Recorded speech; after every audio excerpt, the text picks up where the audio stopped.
Welcome to Visionaries, a new twice-weekly podcast from Overcome. I'm your host, Jacob Wolf, a former ESPN award-winning investigative journalist who's covered esports and gaming over the past 8 years of my career. Each Monday and Wednesday, we welcome on some of the most high-profile and successful people from the gaming industry to Twitter Spaces to have a live discussion with us.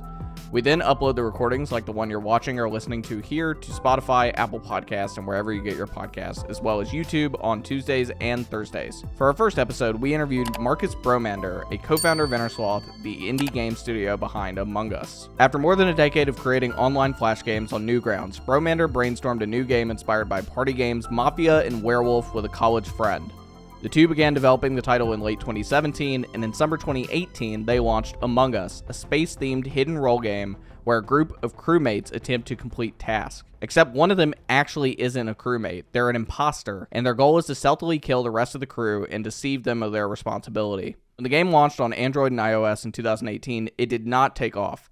In fact, it only had 35 to 50 players at any given time. After more than a year of no success, Bromander and his team nearly called it quits. But in 2020, amid the coronavirus pandemic, social distancing, and a spike at in-home entertainment from more people online gaming on Discord with friends to consuming more content on platforms like Twitch and TikTok, Among Us not only found a second life, it exploded. In 1 month, from August 2020 to September 2020, the game gained 132,000 average active players on Steam, the PC games distributor. According to Pocket Gamer, the game is estimated to have grossed more than $86 million on iOS from its release to July 2021, most of it in the latter part of that period. And curiously, Bromander and his partners have decided to keep Innersloth independent, raising no additional capital and declining acquisition offers, he said. So we wanted to welcome him onto the show to talk about it. Thank you, Marcus, for coming on. I appreciate you being our first guest on this. We'll start with kind of just an overall question. You know, it's been a couple of years since like Among Us sort of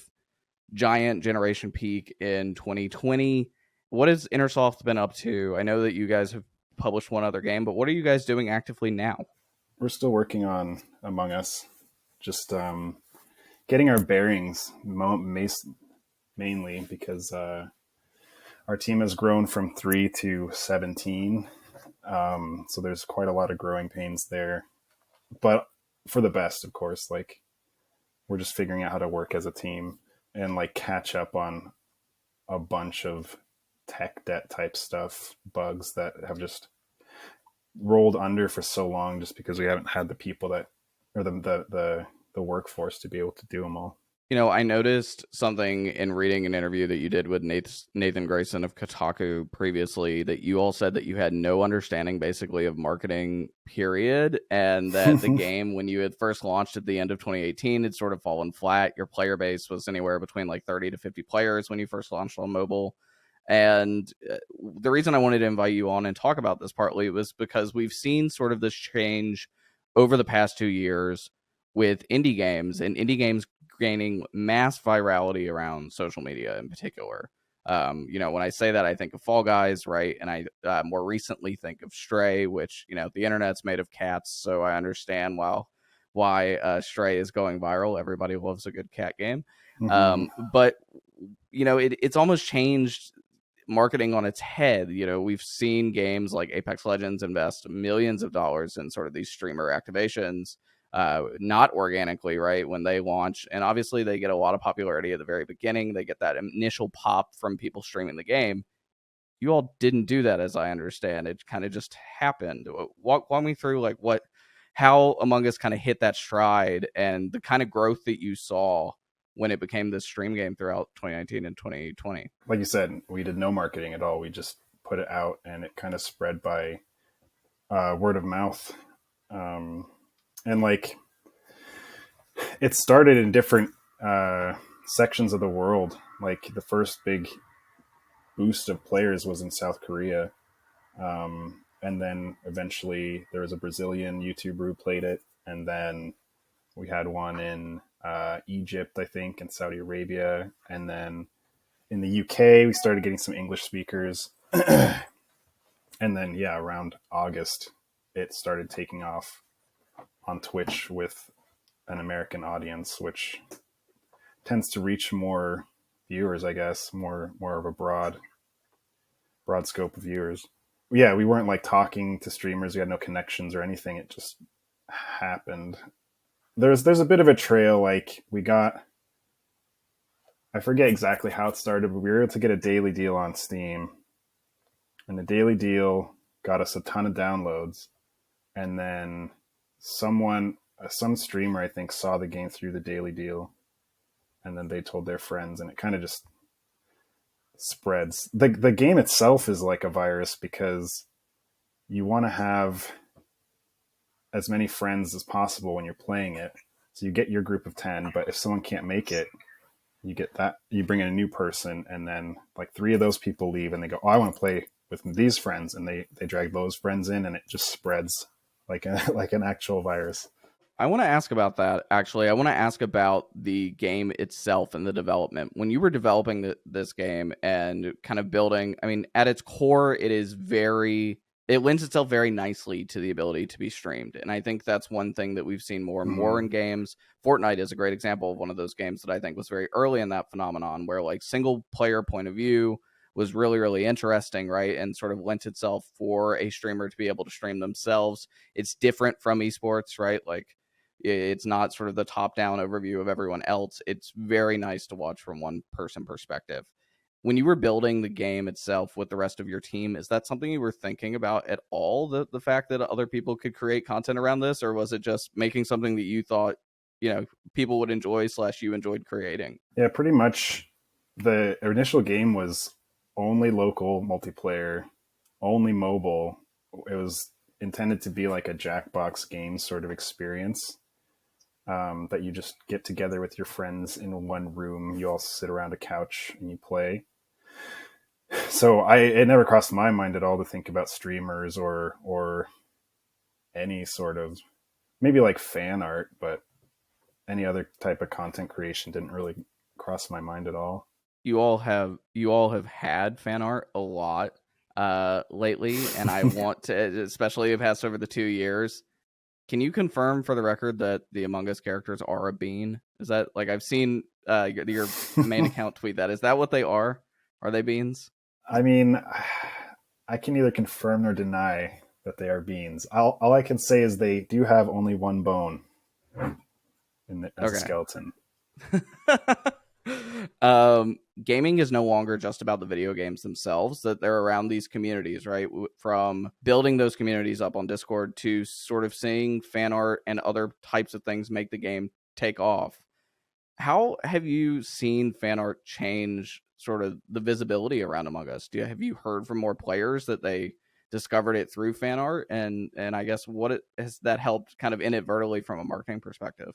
Yeah, I'm sure that it's played a big part. I can't think of any examples in particular, but like even just seeing it, the whole thing about like, oh, you can see a crewmate in an object, that helped spread the game a lot, because people who don't even play the game will see it and go, what, it's that space game that everyone's talking about, and now I'm seeing it everywhere and I don't even play it. But I'm sure there's lots of people who see the fan art and it makes them interested in the game, because I've heard a lot of people like the simplicity of the art style, and that makes it really easy to approach for anyone. Like, it's so easy to draw a crewmate that it's very easy to make fan art. And that's not to say all the fan art is simple. It's amazing, like how detailed people can make the characters. In terms of the game itself, I don't think you all have ever disclosed like sales figures, etc.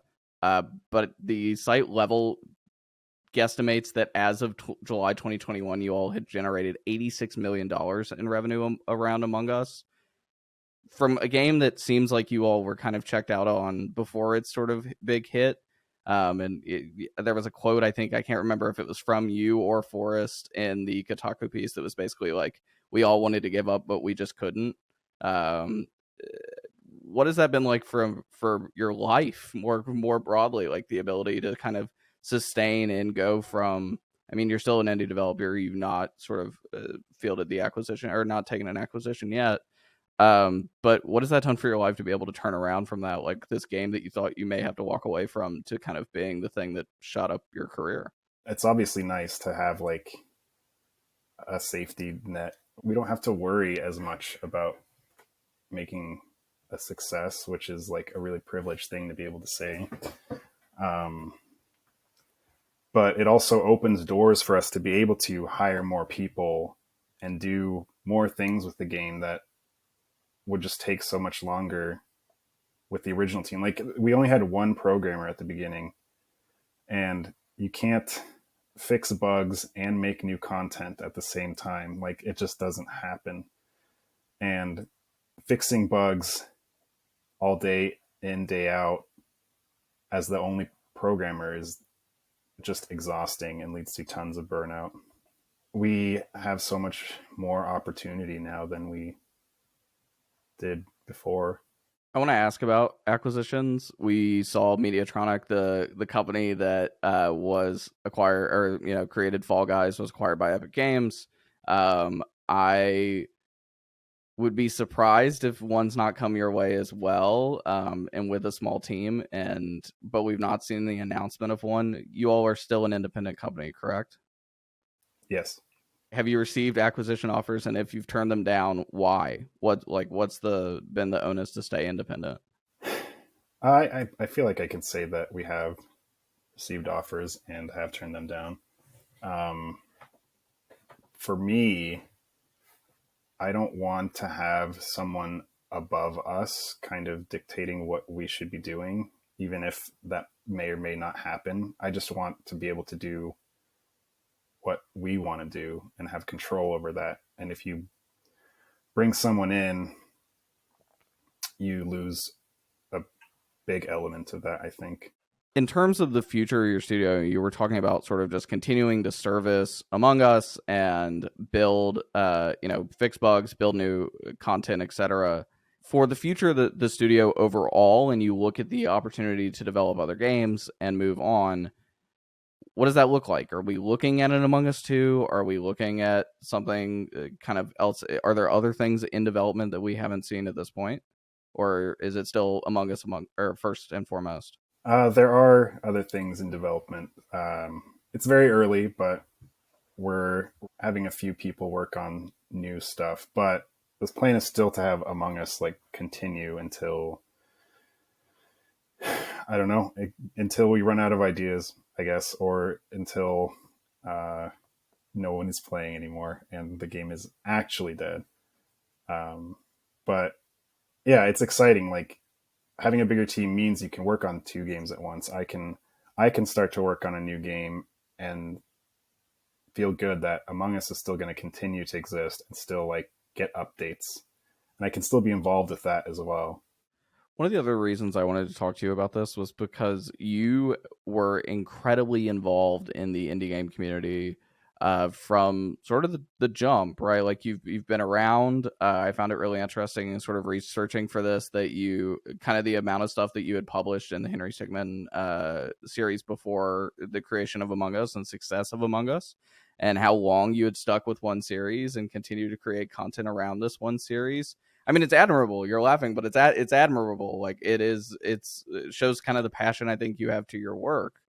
And the one thing I hear when I talk to like other indie devs, I'm a journalist. A lot of people try to pitch me on their games when I'm at like a, PAX or whatever it may be, and sort of in one of those like networking events, is where to get started and how to market and sort of these other questions. I know we just talked about the fact that I wouldn't say Among Us is an accidental success. It is a fun game. I actually have really enjoyed playing it with groups of people. They're like, the mechanics are there and everything is there to make it a fun game with other people, a social game, which is very unique. But a lot of indie devs I've always talked to are like, I don't know where to start. And I want to ask you, where do you start, and where do you kind of turn that from passion to profession, as someone who's now done that? You want to start by making something. I think that's it. Like, make something small, make something that you can finish, that gets you experience. You can't start making your dream game. That's not going to go well unless your dream game is a very simple game, which could be, I don't know. But yeah, you just want to start making stuff, and then you can kind of build an audience around your products that you put out. Like I started with Henry Stickmin just making, I didn't know how to code. So the only thing I knew how to do is make buttons and make things play and stop. And I figured like, oh, I could make like a choosing you can make choices. And then that was fun. And then in the next installment, I was like, well, what if there was more choices after those choices? And I would just like keep iterating on that and putting that on Newgrounds, building a small audience. And then like each game that came out got more views, more people found out about it. The new one would bring people to the old ones, and it kind of snowballed in a way. But you don't have to make games in a series either. Like people will start to like your products for what you put into them, like your personality and your flair.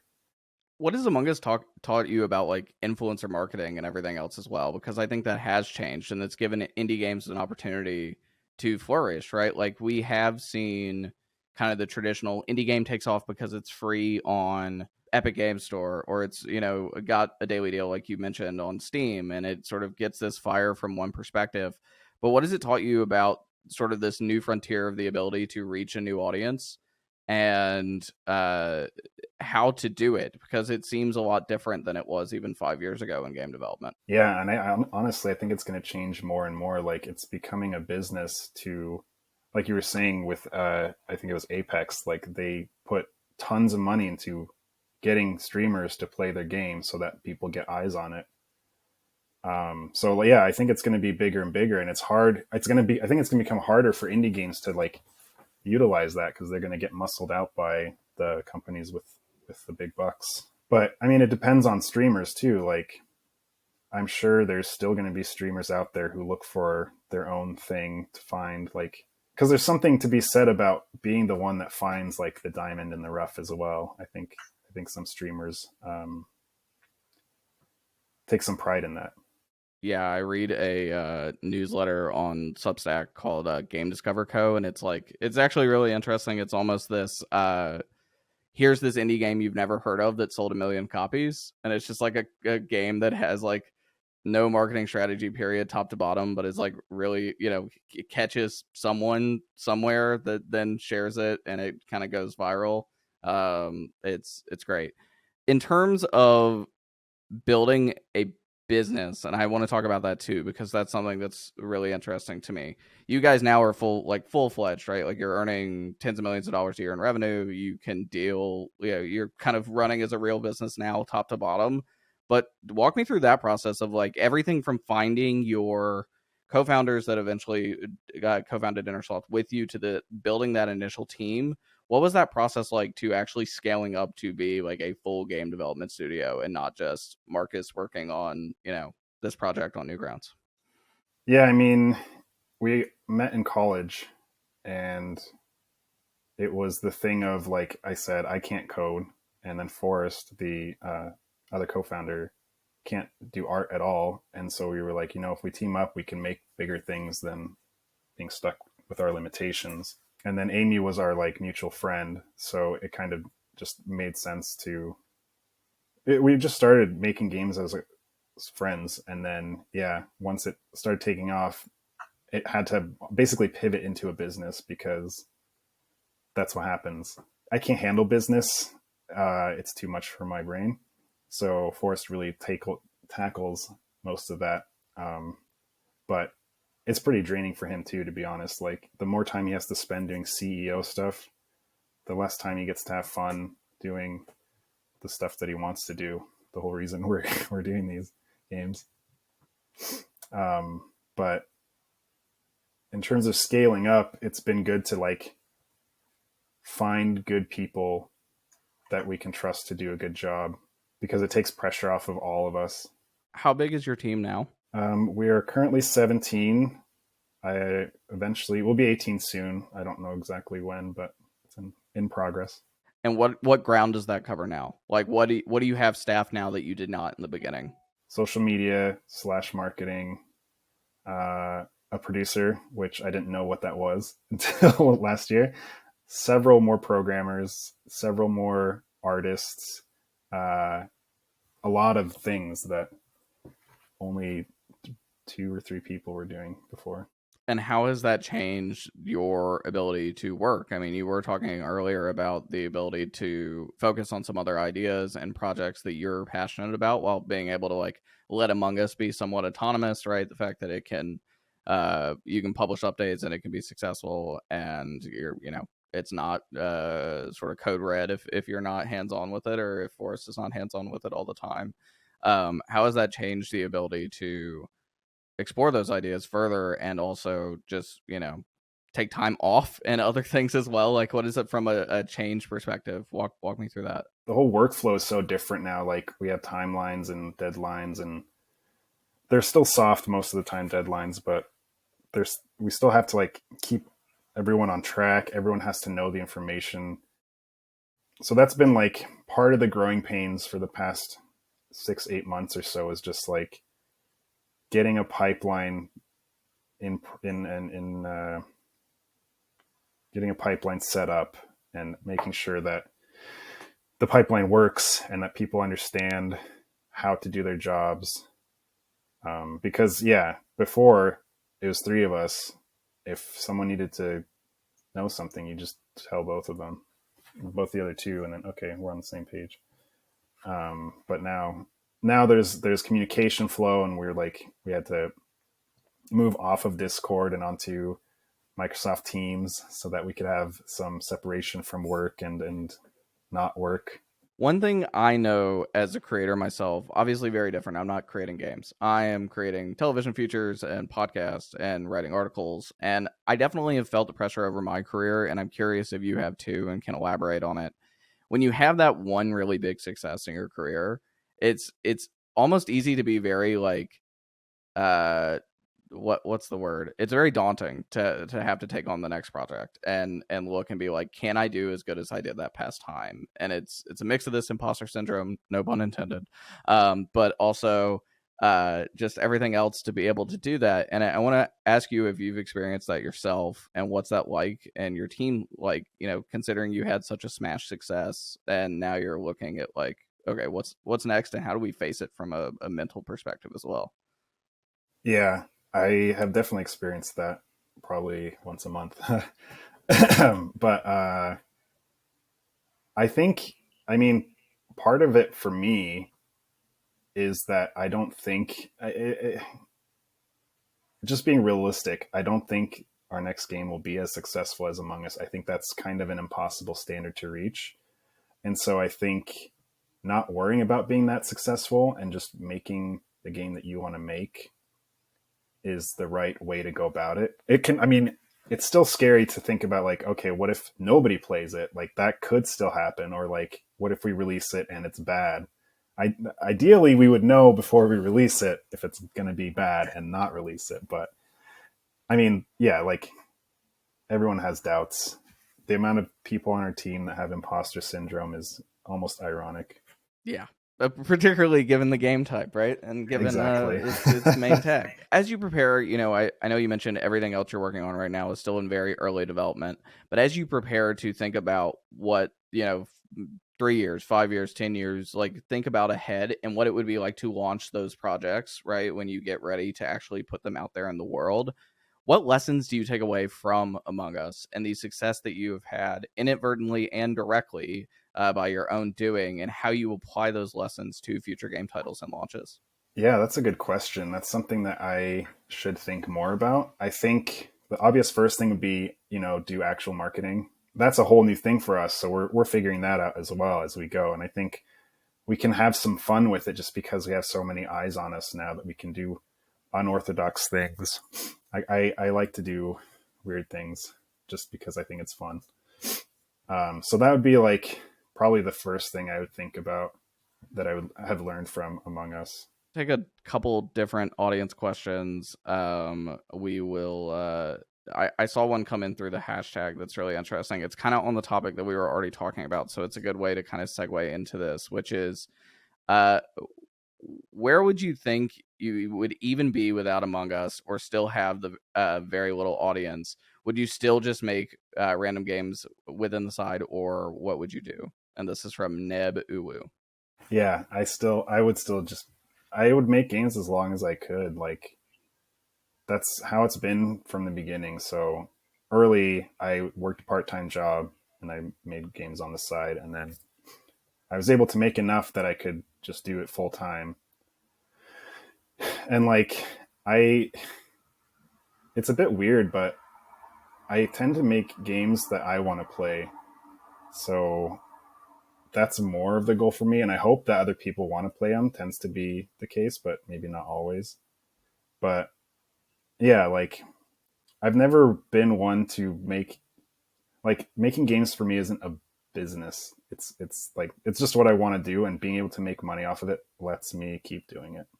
And I feel like that's kind of how our whole company is. Couple different follow-ups to that from myself. So the first, I want to ask, if it didn't work, what were you going to do? Like, to be able to sustain, were you going to go try to find a job at another games company? What was next if it didn't work? We had the Henry Stickmin collection in the pipe, so we knew that, like, we were hoping that that would be some good income to keep us going for, I don't know, a year or something. We both had, or we all had, an amount of runway that we knew we could work with. I think it was like 2 or 3 years of, okay, we can keep doing this and make no money and hope that the games we make bring in enough money that the runway continues. Did you guys ever raise investment in that No. process? No. Considered raising investment more recently? Not full acquisition, but, essentially going Series A, Series B. No, there's no reason to. That just gets people involved that I don't want to deal with. I feel like that's a very abnormal, but like it's privilege, but it's like I think most people would just be happy for you at the same time. Like that's the case, right? That because most developers are not in that process, and we look at the macroeconomic environment of right now, and it's very difficult to raise. And I think that a lot of game developers are going to have to face that challenge in a very complex way. The game itself, how close did you guys get to sunsetting it? Because in the Kotaku piece, it seemed like it was, again, that Forrest quote, though, like the moment of quitting, like, we all wanted to, but we just couldn't. And so I want to ask, like, how close did that get and realistically? We were basically done with it at the start of 2019, I think. We were just like, we had put out our third map. We'd done enough bug fixes that the game functioned, and we were like, all right, that's it. No more, time to work on something else.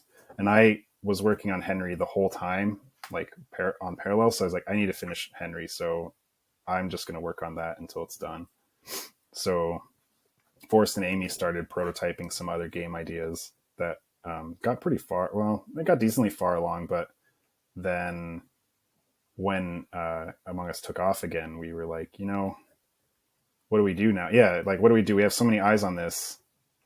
We should ride the wave and either make a sequel, like, because one of the things we always did was, like, if we were thinking of a feature or something that didn't quite fit in, like, oh, we'll just save it for Among Us 2. And so now with all these eyes, we started thinking, like, oh, okay, is it time to think about that again? Like, should we do Among Us 2, or should we, like, update the game that everyone is already playing? And that's what we ended up settling with, is just like, there's so many people playing. I want to, like, experience releasing updates to a lot of people like that. That was very exciting to me. Another audience question from loud _ is, since Innersloth's team has grown in the amount of members, is the game still purely made in Flash? Yeah, all the art that goes into the game is still made in Flash, except for UI elements. I'm not sure what program gets used for that now, because we're starting to update a lot of the UI and such. So that doesn't need to be in Flash. That was mostly just done in Flash because of me. But the art should continue to be done in Flash just because that is the style. The promo art, I don't think is done in Flash either, but they can mimic the Flash style well enough. In terms of the building the ancillary parts of the business on that front, creating the art, etc., have you guys explored doing additional, like, collaboration, etc., in terms of, I mean, you have done some already, but everything from, like, merchandise, etc. I can only imagine the inbox is full with requests on those, especially because it takes entertainment, 18 to 24 months to kind of catch up. And here we are, almost 24 months since like Among Us giant spike. So in terms of exploring those other ideas and art creativity as an artist as well yourself, what do you think about those opportunities to do Among Us things unrelated to the game, merchandising, etc.? It's pretty cool. Like, I think our goal is always just like, we want to do cool things. If people have a cool idea, or if you get pitched something cool and it like makes sense and it's good and stuff, like that's when we start to think about it. But there's the element of like, this is the new hot thing, I want to make money, so I'm going to try to get them to do this thing with me, and like that doesn't vibe with me as much. But in general, the wave of, like you were saying, the wave of people reaching out was so overwhelming at first that I actually just shut down. I stopped reading emails. Like, there's no way I was going to be able to respond to anyone. And now we have enough people that we work with and partners that can field a lot of that better. I want to ask about some of the other indie games, and this is kind of your opportunity to shout out some of the other things that maybe you see, play, etc. That is maybe some that have gotten a lot of love and you think were great, or some that have not gotten as much love either. We've seen Stray more recently that I mentioned earlier, and the past like week has just kind of been a fervor across social media. But what else have you seen that that is of your interest that you would like to share about, and why? I recently played Teardown. That's been like my game that I keep talking about, because when you look at it, it's like a voxel based game with destruction physics, and you think it's just going to be that. You think it's like, okay, you destroy stuff and it's cool, but then they add a layer of like, okay, you go into the map and you have to pick up 5 boxes before the timer runs out. So you end up building a speedrunning path through the world, which is cool and like interesting. I've never really seen that before. And so then you think, okay, that's what the game is going to be. But then like each level adds something different. Like, oh, in this one you have to steal cars, and you can like be sneaky about the alarm system so that you can take some of them without setting off alarms. And it just like keeps, like, you never know what's going to happen. Like a tornado appears in one of them. For some missions, you get attacked by a helicopter, so you have to be hidden all the time. So you can like build defenses almost from this helicopter. I spent like 10 minutes putting spray paint on the windows so that I could be inside the house without being detected. So I just thought that was a really cool way to like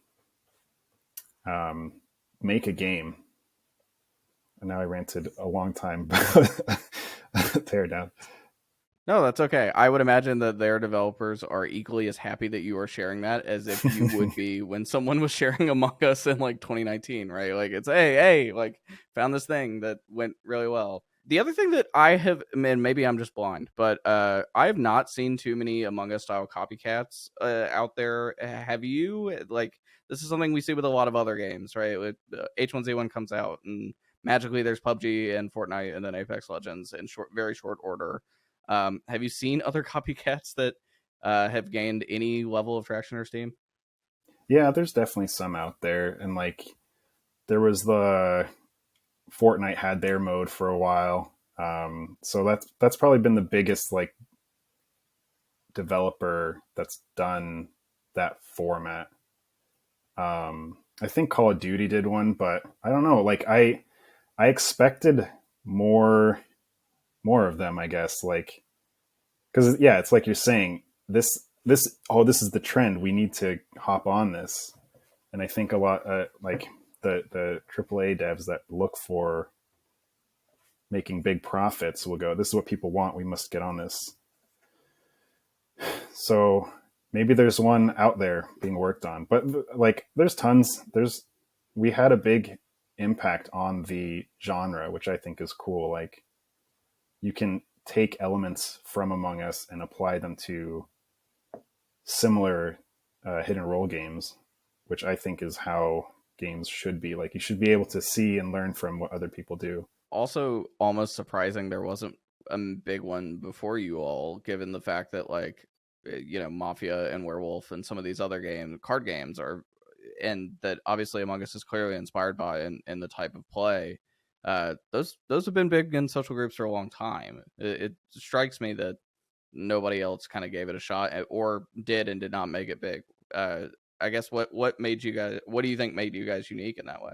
Yeah, I don't know, because like when we started working on the game, on paper, it was a mistake to work on. Like, we don't have a big audience. We're going to make a game that requires at least 5 people to be in the same room in order to play.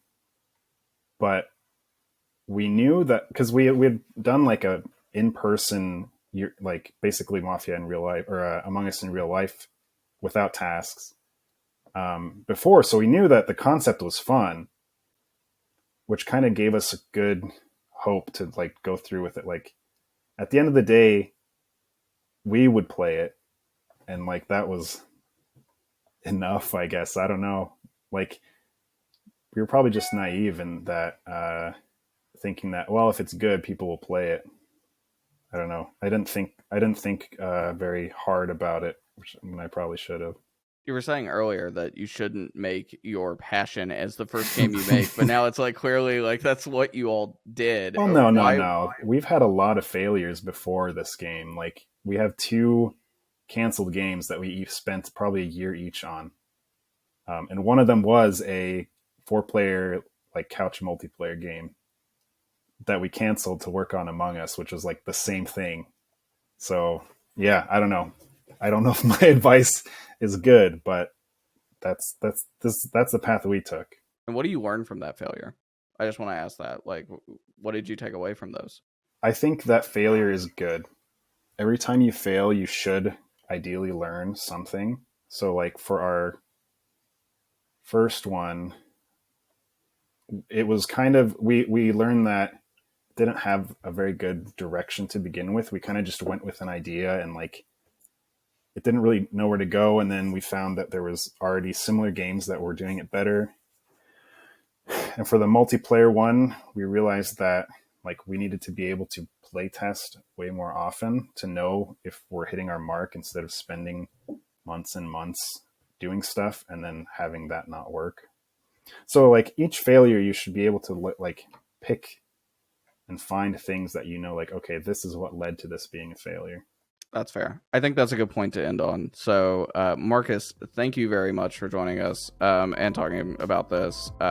We would love to have you back on in the future to talk about whatever's going on. If there's some other development, if Among Us 2 comes out, please come back. But so we'll stay in touch. But thank you again for coming on to talk and join us here on Visionaries. Yeah, thank you for having me. You can subscribe on Apple Podcasts, Spotify, Pocket Casts, wherever you get your podcast, as well as YouTube, TikTok, and Twitter. We will be live again on Wednesday. We'll be announcing our guests in the next couple days, so we will see you then. Thank you.